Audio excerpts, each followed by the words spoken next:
네, 저희 한반도에서 스튜디오를 마련해 드렸습니다. 한반도에서는 언제나 여러분께 반도체 소식에 대해서 최신 소식, 그 다음에 더 좋은 소식, 더 깊은 이야기들을, 업계에 맞는 이야기들을 들려드리도록 하겠습니다. 구독과 좋아요 부탁드리겠습니다. 네, 이번에도 저희가 기사를 같이 얘기해보면 좋을 것 같습니다. 첫 번째는 파운드리는 정령 난공 불락인가? 집념의 한 반도체, 대만, 일본과 한판 승부 나섰다라고 되어 있습니다. 파운드리라고 하는 업이 있을 것이고요. 파운드리는 여러분이 다 아시다시피 주문형 생산 방식입니다. 이 주문형 생산 방식은 바로 설계와 생산을 나누어서 하는 일인데요. TSMC의 창업자죠. 모스창이 1987년도부터 주로 이 생산이라고 하는 엄청난 형태의 비용을 많이 들은 이런 플랫폼 같은 제조업을 외주를 하는 것이고요.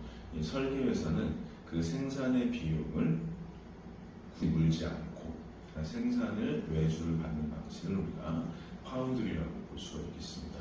실제로 이제 모리스창 같은 경우가 미국에서 만년 2인자로 있다가 다시 대만으로 와가지고 새롭게 보완한 방식으로서 굉장히 글로벌한 반도체 시장, 글로벌한 IT 기업의 발달들을 자리잡은 비즈니스 방식이라고 볼 수 있겠습니다. 현재 점유율은요, TSMC가 통상적으로 60%가 좀 넘죠. 그 다음에 이상통상적으로 12%네요. 그 다음에가 이제 인텔이 금방 삼성을 따라잡겠다 이렇게 얘기했지만 그렇게 삼성의 파운드리라고 하는 것도 오랫동안 해온 것이고요. 인텔은 설계와 생산이 잘 해왔었던 종합반도체 기업이죠. 이것의 가장 큰 단점은 무엇이냐? 생산에 대한 노하우가 많이 부족합니다. 인텔은 실제적으로 오랫동안 반도체 설계와 생산의 최강자였지만 특히 7나노 기반이라고 얘기하죠. 제가 지난 저희 유튜브에서 말씀드렸지만 7나노는 특별히 큰 아주 미세한 그 크기는 아니지만 10나노 중반 정도 되는 사이즈인데 이때부터 인텔은 반도체 생산에 대해서는 잘하지 못하고 있습니다.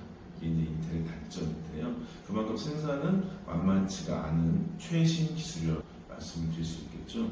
그래서 당장 인텔이 1.8나노미터, 1.4나노미터 이렇게 한다고 얘기를 하고 있고, 특히 기사에 나온 것처럼 하이 NA 장비들 써가지고 최고가의 포토 장비를 갖고 왔기 때문에 금방 만들 것이다 라고 얘기하고 있지만, 그것은 실제로 반도체 업계에서 생산이라고 하는 것의 어려운 방식을 기술적인 내재와 그 다음에 수많은 형태의 시도라고 하는 것을 해야 가능한 방식입니다. 지금 인텔은 후발주자라고 볼 수 있을 것 같아요. 그래서 이번에 인텔에서 큰 폭의 적자가 발생해가지고 과몰부터 한다는 얘기가 있죠.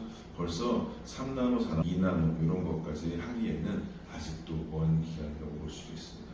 TSMC는 기본적으로 이 파운드리 방식을 처음부터 만들었던 나라인 것이고요. 업계의 신뢰도가 상당히 높습니다. 그 다음에 소위 설계 생산을 이어주는 방식이죠. DSP라고 하는 디자인 솔루션 프로바이더라고 하는 형태의 회사들이 아주 많이 있습니다. 현재 반도체에서 TSMC의 가장 큰 장점이라고 할 수 있겠습니다. 삼성 같은 경우는 설계와 생산을 여전히 같이 하고 있죠. 삼성이 시스템에서 갖고 있을 것이고요. 파운드리 업이라고 하는 것을 하게 되는 것이고요. 여전히 아직까지도 역량을 키워야 될 상황이긴 합니다. 그렇더라도 반도체 업이라고 하는 게 간단하게 쉽게 설계와 생산이라고 하는 것에 역량을 금방 올릴 수 있는 게 아니라 그 노하우들을 점점 쌓아간다라고 볼 수가 있겠습니다. 우리가 알 수 있는 것이 무엇이냐? 지금 설계와 생산의 그 가운데 있는 DSP를 잘한다. 물론 이거 굉장히 중요한 방식인데요. 그것보다 이 생산의 효율을 올려주는 것. 실제로 반도체 기업들과 많은 형태의 트라이 에러를 반복하면서 반도체에서 업계에서의 점점 강점을 가지고 와야겠다라고 하는 것들을 같이 말씀드릴 수가 있겠습니다. 그 다음에 이게 있죠. 장사에는 라피도스라는 회사가 있어요. 이 기사에서도 부활의 신호탄을 쏘는 일반도체, 특히 이제 후쿠오카 지방이라고 해서 그쪽 지방, 추운 지방이죠. 냉각이라고 하는 것들을 잘 하겠다라고 하는 미명 아래 후쿠오카 쪽에서 이나 반도체 쪽을 지으려고 한다고 되어 있습니다. 이런 라피더스는 그 반도체 제품 9개 정도가 다 뭉쳐가지고 펀딩을 진행했는데요. 이 회사들이 뭉친다고 해도 반도체를 그렇게 쉽게 만들 수 있는 것은 아닙니다. 게다가 반도체 공정 자체가 옛날 공정이라고 볼 수 있기도 하고, 라피더스가 자동화 생산을 통해 생산 시간을 크게 줄 수 있다 얘기하고 있는데, 자기들 똘똘 뭉쳐가지고 펀딩을 한다고 한들, 그 다음에 어느 정도의 생산에 자동화했다고 한들, 생산의 가장 중요하다고 할 수 있는 제조 기술의 노하우 축적은 지금 일본은 부족한 상황입니다. 이런 걸 감안하셨을 때는 일본이 쉽게 회사를 만든다고 하더라도 그것이 최신 기술까지 접근할 수 있는 이것은 만만한 일은 아니라는 것을 말씀드릴 수가 있겠습니다. 그 다음 기사를 보시면 우왕좌왕 인텔 일단 인력부터 줄이자라고 해가지고 엄청난 하락을 겪었기 때문에 이번에는 반도체 업계 내에서 인텔의 약진이 어렵다라고 볼 수 있을 것 같고요. 팩겔싱어가 인터뷰를 했네요. AI 수혜를 온전히 받지 못하고 있다. 호기롭게 반도체 업계 파운드에 들어왔지만 그 적응이 만만치 않다는 것을 볼 수가 있겠습니다. 그 다음에 삼성에서가 바로 원키 솔루션이죠. 말하자면 TSMC하고 삼성의 가장 큰 차이는 바로 패키지업이라고 하는 것을 외주를 줄 것인가 아닐 것인가의 문제인데요. 이것은 이제 TSMC가 일정 부분의 협력의 방식을 가지고 있다고 한다면 삼성은 일체형 서비스라고 볼 수가 있겠죠. 실제로 반도체 업계에서의 원투자 솔루션이라는 건 전공정, 후공정을 한꺼번에 진행하겠다라고 하는 게 있는데, TSMC도 바보가 아닌 이상 후공정 자체가 이익이 추가된다고 한다면 자기들이 안 할 이유가 없습니다. 게다가 이제 우리가 WLP라고 얘기하죠. Wafer Package라고 하는 방식 자체가 전공정화가 되고 있기 때문에 이것을 굳이 TSMC가 다른 회사랑 협력해서 이 부가가치를 나누어 가질 필요는 없습니다. 그렇기 때문에 반도체 업계에서 TSMC가 기존의 협업체계라고 하는 게 설계와 생산에서 그 팹리스 회사와 파운드리라고 하는 것의 부분은 여전히 가지고 있으나 생산 방식에서 전공정 부가가치가 후공정 부가가치로 전이되어진 이러한 현상에서 후공정을 굳이 안 할 이유는 없습니다. TSMC가 진행하는 방식이죠. 코오스라고 하죠. 칩 온 웨이퍼 서브스트레이트라고 해가지고 실제로 웨이퍼 공정에서 후공정까지도 자기들이 하겠다라고 하는 게 현재 TSMC 전략일 수 있겠습니다. 실제로 반도체 업계 내에서 TSMC도 계속적으로 공룡이 되려고 하기 때문에 그런 것들은 여전히 삼성에게도 동일한 기회가 되지 않을까라고 말씀드릴 수가 있겠습니다. 그 다음에 삼성의 강점이라고 할 수 있는 게 소위 GAA-FET이라고 얘기하죠. Gate All Around라고 해가지고요. 이런 형태의 새로운 반도체 수주가 없으면 아무 일이 발생되지 않습니다.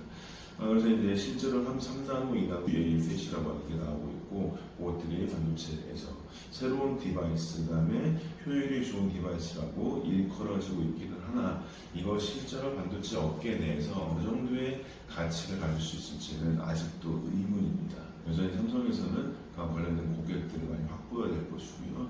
이것에 단서를 볼 수 있는 기사가 하나 더 있습니다. 지진 리스크라고 해가지고요. 요즘에 실제로 반도체에서 지진 리스크가 굉장히 중요합니다.